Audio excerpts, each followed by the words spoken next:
Olá, meus amigos do Caminho de Damasco.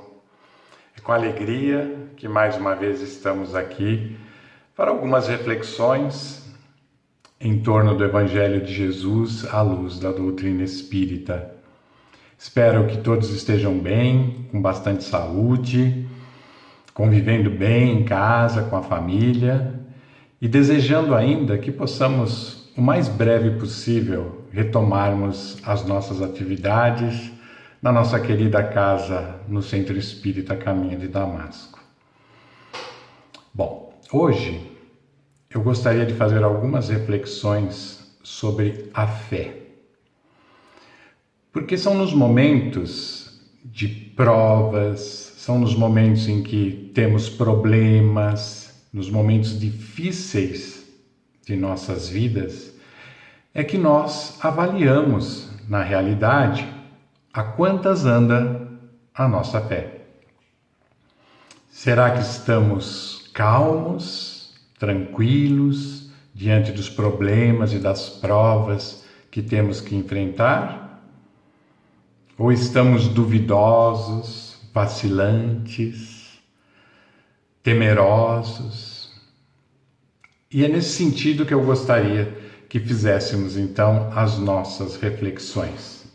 Como agora temos um canal no YouTube, acho importante, antes de tudo, esclarecermos que a doutrina espírita, ela tem 3 aspectos bastante importantes.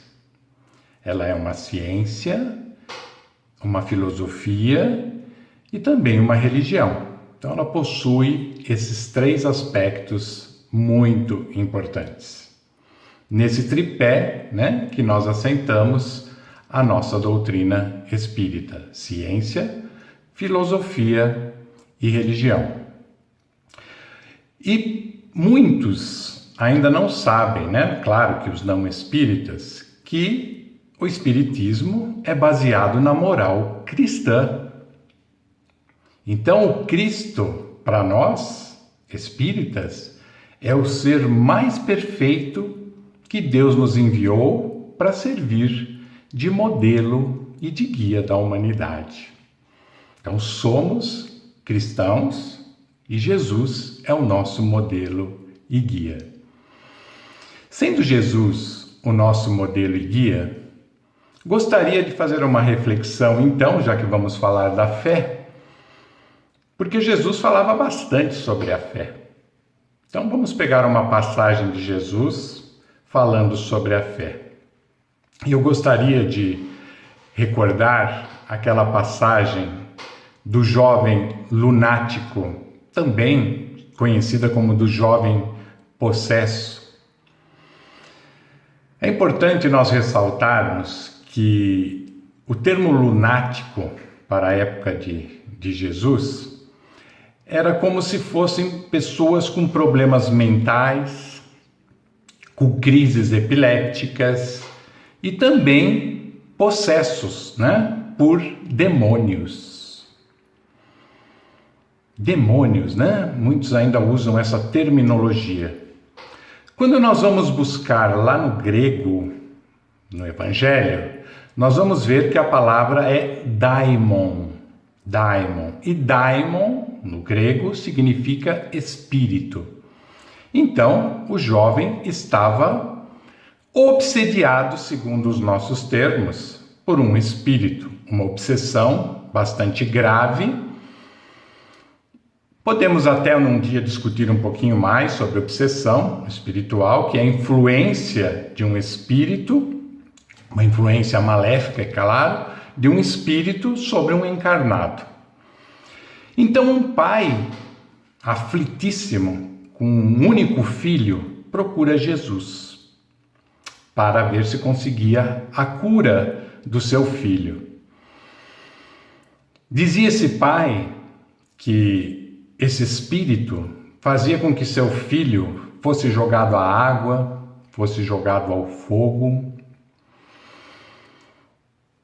e ele já não sabia mais o que fazer. Disse que procurou até os discípulos de Jesus, que não lograram a cura, não conseguiram expulsar esse espírito. Aí Jesus usa uma terminologia, né? Ô raça incrédula, até quando eu estarei entre vós? E Jesus então vai em direção ao rapaz, a esse jovem, e ordena a esse espírito que saia, o que prontamente acontece. O rapaz rola no chão, estribucha-se um pouco, né? E todos achavam que o rapaz tinha morrido. Mas Jesus o levanta e o rapaz fica livre desse espírito que o estava perturbando. Mais tarde, os discípulos vão conversar com Jesus e perguntam a Jesus por que eles não lograram conseguir expulsar ou retirar aquele espírito do rapaz. E Jesus dá uma lição nessa passagem, né? Dizendo aos discípulos: por causa da vossa pouca fé. Se tivessem a fé do tamanho de um grão de mostarda, diria a essa montanha para sair daqui e ir para lá, e nada vos seria impossível. Claro que estou falando ao sabor da minha emoção, não diretamente lendo o Evangelho, né? Mas essa foi basicamente essa passagem que está relatada em Mateus, em Marcos e também em Lucas. Bom, com base nisso, a gente poderia perguntar, né? O que é fé? Para muitos, fé é acreditar, simplesmente. Não é bem isso. Tem tantas coisas que nós acreditamos e depois deixamos de acreditar. Quando eu era criança ou jovem, eu acreditava em tantas coisas que hoje eu já não acredito. Do ponto de vista religioso também, às vezes acreditamos numa religião, depois deixamos de acreditar e seguimos outra. Então não é simplesmente acreditar, mas sim é ter uma certeza, uma convicção, é uma entrega ao poder divino. É a confiança total de que não estamos soltos ou largados no universo, que existe uma inteligência maior que coordena com as suas leis todo o nosso universo. Para que a gente possa pôr em parâmetros que possamos comparar com coisas que nós realizamos aqui na Terra, para ver como seria essa fé, quando nós entramos, por exemplo, num elevador, a gente não fica pegando o atestado de manutenção, perguntando se está tudo em ordem. Nós entramos e nos entregamos. Descemos no elevador, subimos no elevador diariamente. Não temos controle de nada naquele momento. Estamos à mercê do elevador. Nos entregamos. Quando estamos, por exemplo, num voo, num avião, nós não pegamos o atestado de sanidade mental do piloto, o número de horas, o número de voos que ele já fez. Nós simplesmente vamos, confiamos e nos entregamos. Perdemos totalmente o controle, não é verdade? E é assim que deveria ser a nossa fé, ou a nossa fé deveria sim ser construída. Uma confiança, uma entrega total no poder divino. Isso seria a nossa verdadeira fé. Se eu fizesse uma pergunta agora, você acredita na vida após a morte? Muitos podem ter falado, eu acredito. Agora, a resposta, do meu ponto de vista verdadeira, seria: eu não acredito. Nossa, Edu, por que, Eduardo? Como não acredita na vida após a morte? Você é espírita há tanto tempo e não acredita na vida após a morte? Sim, eu não acredito, eu tenho certeza. Isso é fé, não é? Isso é fé. Quando temos a certeza de alguma coisa, uma confiança total. Uma vez perguntaram para Carl Gustav Jung, o pai da psicologia analítica, se ele acreditava em Deus. E a resposta dele foi: eu não creio, eu tenho certeza que ele existe. Então aí nós vamos entendendo o que é a fé, como é a fé, essa confiança, essa certeza e essa entrega.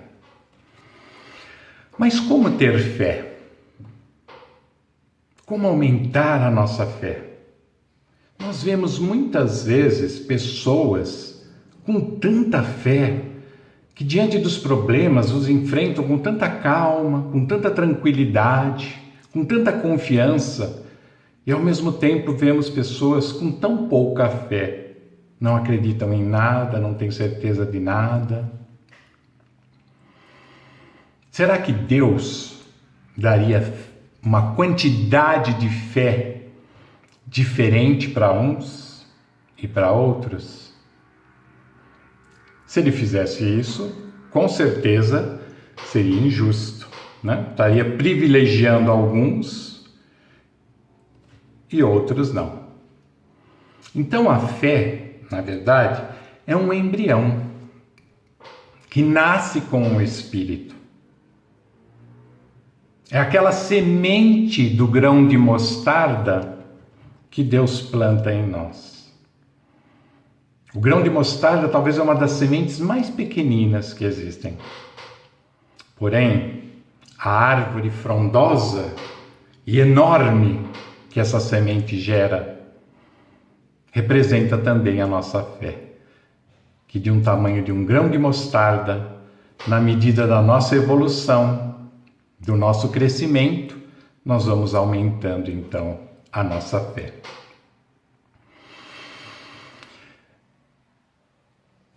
Jesus foi o ser, mais perfeito que Deus nos enviou para servir de modelo e guia. Então a sua fé era inabalável em Deus. E o que Jesus tem de diferente de nós? Conhecimento e moralidade, O amor já na sua plenitude. Conhecimento, amor em plenitude. Então, como é que nós podemos ter fé? Conhecendo Jesus, através do seu Evangelho, estudando muito Jesus, mas, acima de tudo, praticando Jesus. Então a nossa fé, na verdade, ela cresce à medida que vamos entendendo, conhecendo e praticando os ensinamentos de Jesus.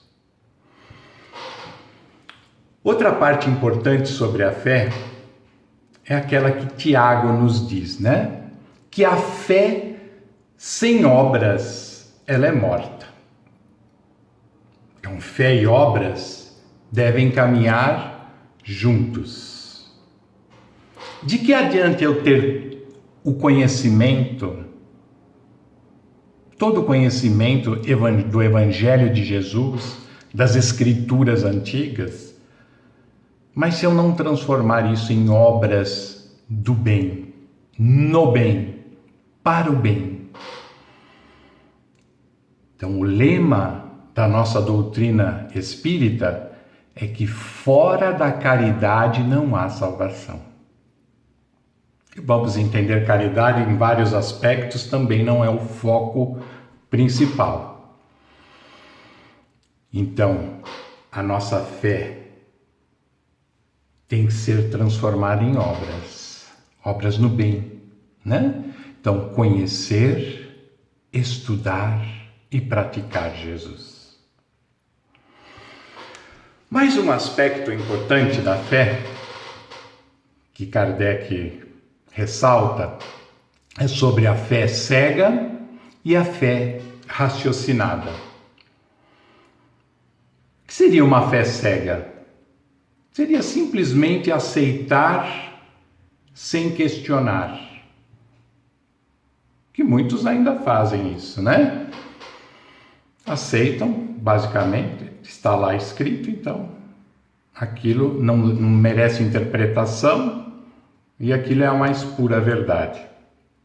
Então, a fé cega, ela acaba se chocando com a razão e com a ciência no decorrer do tempo. Por exemplo, Adão e Eva. A ciência já comprovou, né, que não seria possível, a partir de um casal criado por Deus, termos toda essa humanidade. E ainda nos prova a teoria da evolução. Lógico que alguns elos perdidos, mas ela nos prova a teoria da evolução.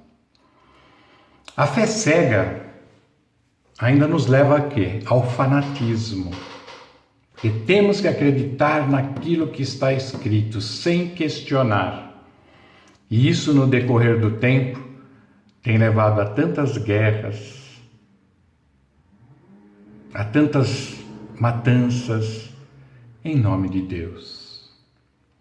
Então a gente tem que tomar muito cuidado com a fé cega.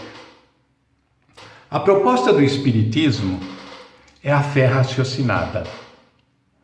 E para que a gente possa entender, rapidamente, eu vou dar um breve histórico, né? Até a Idade Média, nós tínhamos o domínio religioso, né, da igreja, e aqueles que iam contra aos seus dogmas, aos seus ditames, acabavam sendo condenados pela Santa Inquisição. Surge então um movimento no século XIX, o Iluminismo, né? Então ele pretendia trazer as luzes da razão. Estávamos saindo da idade das trevas. Foi nessa época, então, do Iluminismo, que a razão tomou força, uma grande revolução científica, porém, o ser humano se torna um tanto materialista. Passa a desacreditar em Deus, porque aquele Deus que vinha sendo trazido era um Deus estranho, né? Um Deus vingativo, um Deus que não permitia nenhum tipo de questionamento. Então, nessa fase de iluminismo, nós tivemos uma grande evolução da ciência, com vários espíritos de extrema inteligência reencarnando sobre a Terra. Isaac Newton, Kepler, enfim, tantos outros espíritos que trouxeram a Terra para um novo patamar. Porém, o materialismo começou a imperar, porque já não se acreditava mais em Deus, até se caçoava. Então, o Espiritismo chega nesse momento, onde havia a necessidade de uma fé raciocinada, de uma fé amparada pela ciência. Então, Kardec consegue trazer para nós a codificação dessa doutrina maravilhosa, que tem como base também a ciência e a razão. E ele diz ainda que fé inabalável é aquela que pode acompanhar a razão em todos os tempos. Eu vou deixar esse vídeo por aqui, que ele já está ficando um pouco longo, e vou complementar num próximo vídeo, ok? Então fica aqui a primeira parte, falando sobre a fé, E a segunda parte, logo na sequência, eu passo para vocês. Uma boa noite, né, para aqueles que estão vendo à noite, um ótimo dia para aqueles que estão vendo esse vídeo agora de dia. Até logo!